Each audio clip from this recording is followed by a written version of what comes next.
It's about making this place as close to heaven on earth as possible for ourselves, for our children, for every other atom, molecule, or cell that's lucky enough to cycle through this miraculous ecosystem.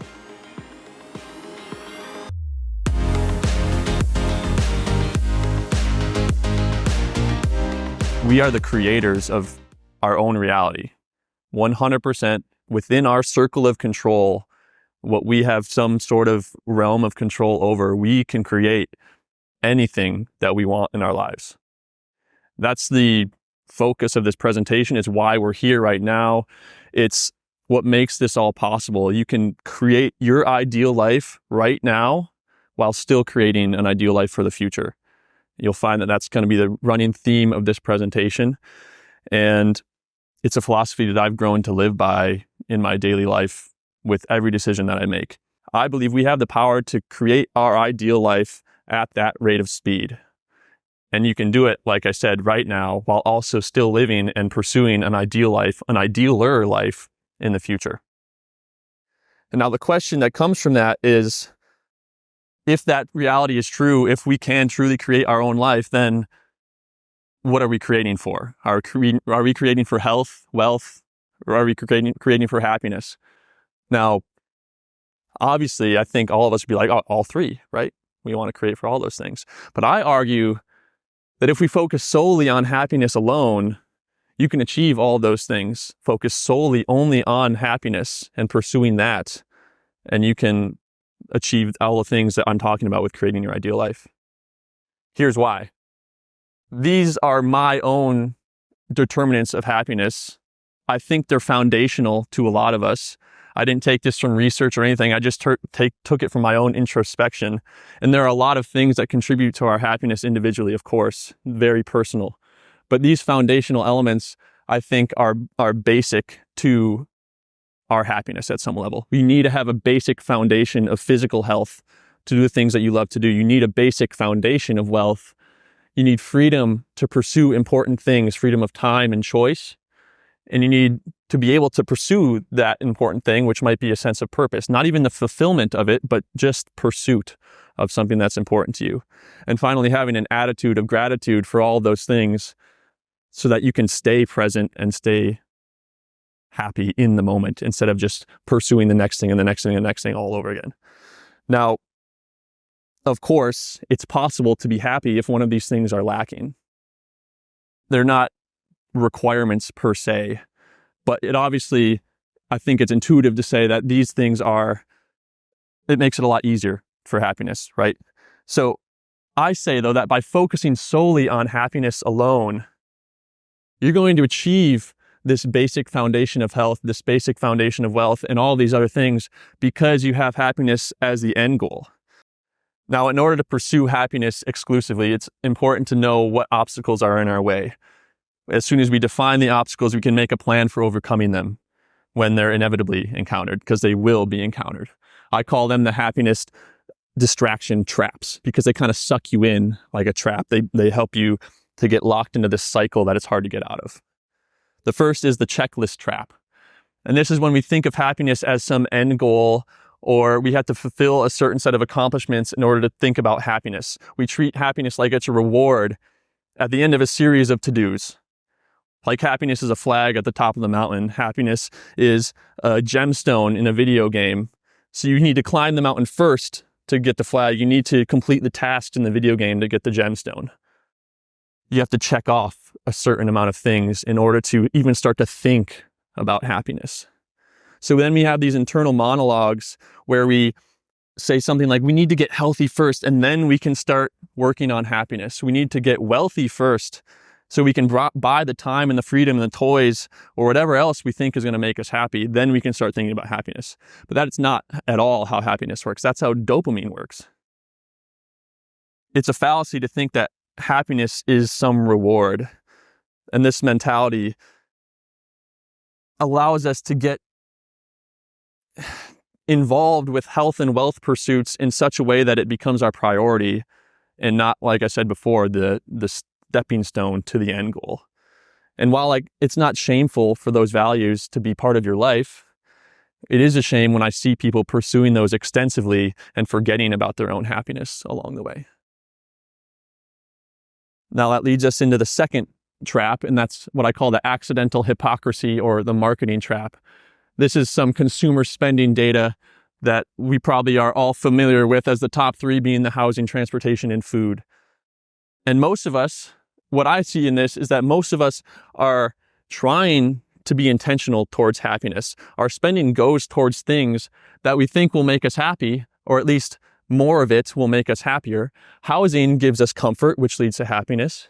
Transportation is a representation of travel or going to the activities that we want to do. That leads to happiness in some way. Food equals health, and that equals happiness. At least that's what we're told, right? And we all probably can think of some ideas of how this goes wrong, right? But many of these decisions, the reason why it goes wrong is because it's told to us. Happiness is told to us rather than a true introspection of the type of happiness that it brings us. And it's especially true with the amounts. The percentages will likely stay the same. The amount, the size of the pie, though, might change when you get more intentional with happiness. That's what is the most important thing with this conflation between dopamine and happiness. We look for these dopamine rewards that are really short term, and they're not true lasting ideas of bliss and happiness. So we may really enjoy the dopamine rush after a new purchase of a home or a car or a bag of chips, but we forget to look back at that happiness and see if it was long-term happiness or if it provided this lasting state of bliss for us. So then we become searching, like especially Americans, we search for the next thing over and over and over again, searching for this pseudo-temporary happiness. And it becomes, the moment that we do that, we become susceptible to the marketers and the advertisers all over again, spending more and more and falling victim to inflation, lifestyle creep, that type of thing. Now, I'm not saying at all that these spending categories are hypocritical or misguided in any way. Even for the most intentional group of people like ourselves, like I said, these are still probably your top categories of spending unless you've done some crazy life hacks in this area. But I call it accidental hypocrisy because I think that people are really trying to make decisions based on happiness. They just get redirected and confused by this onslaught of marketing and advertising that subconsciously hints that some product or service is going to make you happier. Now, this fact alone leads into the next point of being gracious about the things that you have. Because once the basic happiness needs are met, it becomes more about attitude and gratitude than it does about anything else. If you feel satisfied with the amount of housing you have, then you're gracious with it and you're not going to spend more and more and more and grow that financial pie. These are things that we kind of know as a baseline in this community. But it leads us into the next trap, which is the dosage trap.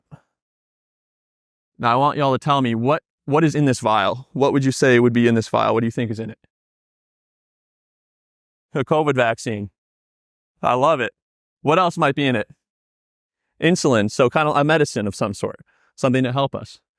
I like that we're thinking positively in that way. What else could it be? It could be drugs. It could be heroin. It could be poison. What if I said it was both? Would you believe me? Could it be both? Right, based on how much you give. Because the difference between medicine and poison is dosage. And the same is true with expenses and spending. We forget as humans, and Americans especially, that more of a good thing is not always better. It gets us in this overconsumption pattern. We think that something is so good, so we want to have more and more and more of it. And then we get into this trap of the dosage trap. For example, too much comfort is a reality in our lives. We buy comforts for good reasons at first. It's an essential hierarchy in Maslow's hierarchy of needs, right? It's reasonable. But we've all seen when comfort comes at a cost. When you have too much house because you've had too much stuff, you keep buying and buying and buying stuff, hoping to fulfill this need for comfort, and you don't actually do it. There's also a theory here that if we have too much comfort, we're not going to have very much satisfaction in life. This is an example of what I did literally this morning. I was out running around in the forest like a deer.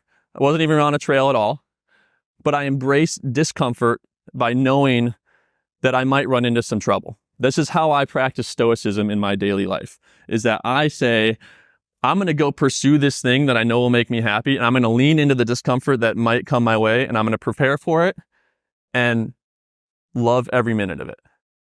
My shoes are falling off in the mud. I'm losing them every now and then. I'm in hip deep mud, and I'm like literally crying. I look like a maniac out there. I'm crying and laughing and happy. Like, I'm just exalted by this experience. This is not something that I'm saying everyone's going to feel happiness from. This is not the type of level of discomfort that you need to pursue. But for you, it's going to be this type of thing. You're pushing into the discomfort with a healthy level of stoicism to prepare when discomfort inevitably comes your way. Now, the same is true in the financial space when people retire early. They get the bug for what a life will look like without work, and they think, oh, I want more of that. So they put more effort into building up their savings and getting to that magical number when they finally retire. But then what happens? We see it so often that they might have too much freedom. Like Mark said yesterday, he retired from something instead of to something. And so then he might have felt this too much freedom, too much fun, too much time, and not enough valuable work or direction or a sense of purpose. Or you might completely fill your days in retirement anyway and still have so much stuff to do that you're just as busy as when you were working, maybe just as equally stressed even. Or the vice versa. While you were working way too hard and spending too much time on these monetary pursuits and not enough free time during these accumulation years to accumulate what you wanted to accumulate, right? Now, it's common, right? It's common in this space to push hard, to work a lot, to add more money producing stuff into your life in order to get to this FI number and have the ultimate freedom to choose exactly how your day will proceed. The ideal life is 5, 10, 15 years out into the future, and we justify it because we're doing so much better than the average American. And oh my gosh, yes, it's so, like, I'm so impressed by all the people in this space who can achieve these things. But I say that it's still not good enough. Comparing yourself to the average American isn't even within your realm anymore. We are a different breed, in my opinion. The fact that you're here right now symbolizes that comparing yourself to the average American isn't enough. So you don't even have to push off retirement 5 years from now. You can live your ideal life immediately, and 5 years from now is too little. It's too far away, I should say. You can live it right now. You don't have to push it off that far. Right now is all you have. You don't create your ideal life by waiting for it in the future. Like I said, that's not how happiness works. So I think you can pursue exactly what you want to pursue in this very moment, tomorrow, and also still accomplish these goals that you have for yourself in the future. That's what I see with the determinants of happiness that you saw before, is that you will still achieve these things while keeping happiness at your mind's eye, at the forefront of your mind. Like I said before in that article or in that graph with Daniel Kahneman, your ideal life isn't that expensive. 75 grand in income isn't going towards expensive. You probably have all seen that. You know that you can live with a lot less. And so that's just one example. And besides, we know that most people who retire early end up producing something valuable after they retire. It's why the retirement police inevitably show up in every blog and podcast and news article, because humans, especially those who are here right now in this type of setting, naturally have a tendency to do productive work. It's a requirement almost for somebody who has a sense of purpose to pursue progress and be more productive in that space. And usually that gets rewarded with value, or it has at least the potential to produce value. So you might as well engineer that into your plan, because you know you're that type of human. So engineer that into your life so that you can pursue your ideal right now and still have that in the future. You know that you have the potential to make money. You are the type of people who have that potential. So why wait? Why wait for happiness in the future? Why sacrifice now or increase your workload for some vision of the future?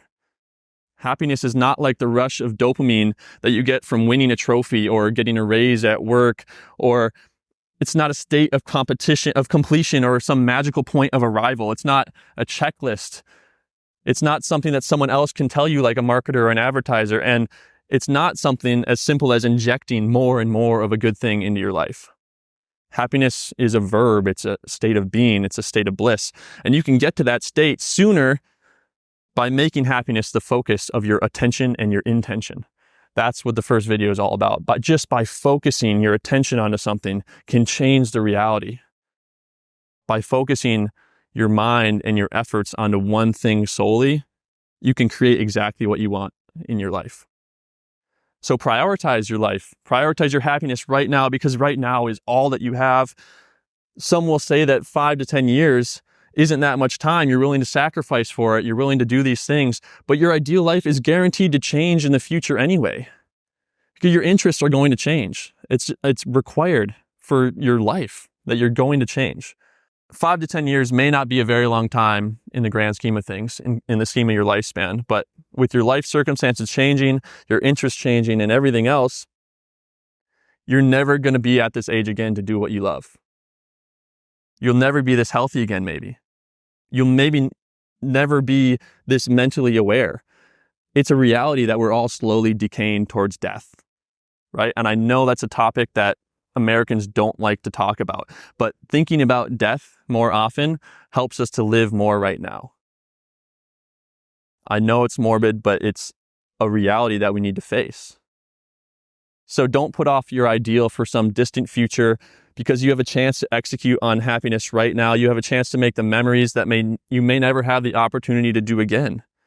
You may never have a body or mind as capable as this to climb a mountain or run a race or sleep in the mountains or sleep in the wilderness. You might not have the time or the energy or the interest to write a book or to learn a language or to appreciate a poem. You may not have the interest in these things. And as you find that your interests change, it'll be a shame to know that you didn't act on those interests fully and as wholeheartedly as you wanted right then and there.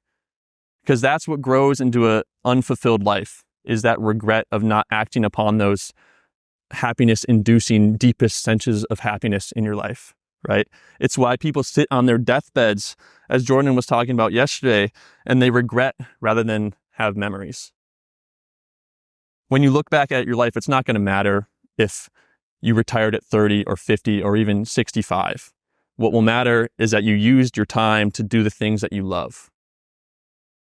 You're going to retire on memories, and your legacy is not going to be based on how it's not going to be based on how much money you have, how early you're retired, nothing like that. Your legacy is going to be based on how you touch the world in some small way, not on your savings rate, not on the amount of money you left behind. Memories and impact pay the greatest dividends in your life. It's the best return on investment you're ever going to get. It ripples not just in your own life, but in the world, in your mind, in the mind of others. And so when you look back on your memories, you literally experience the same, if not an even more heightened sense of the emotions that you felt when you experienced the thing itself. If you experience things in this way over and over again in your mind, those memories are just going to keep stacking up. They're going to be what amplifies your satisfaction in life. That's what really matters. That is like what we are all here for, to live the life as best as we can and create as much love and abundance in this world with the limited time that we have. It's about making this place as close to heaven on earth as possible for ourselves, for our children, for every other atom, molecule, or cell that's lucky enough to cycle through this miraculous ecosystem. So why wait to prioritize happiness in the future, especially when you know you can have both? You can have both. You can have happiness now and still build wealth in the future. You can prioritize happiness now and still achieve your health goals at the same time. At the end of the day, it's just a design problem. And the good news that you learned at first is that you are the architect. There's an architect in all of us to create the ideal life, to design our lives exactly the way that we want right now. you can create your idealist happiness life, both now and in the future. Thank you.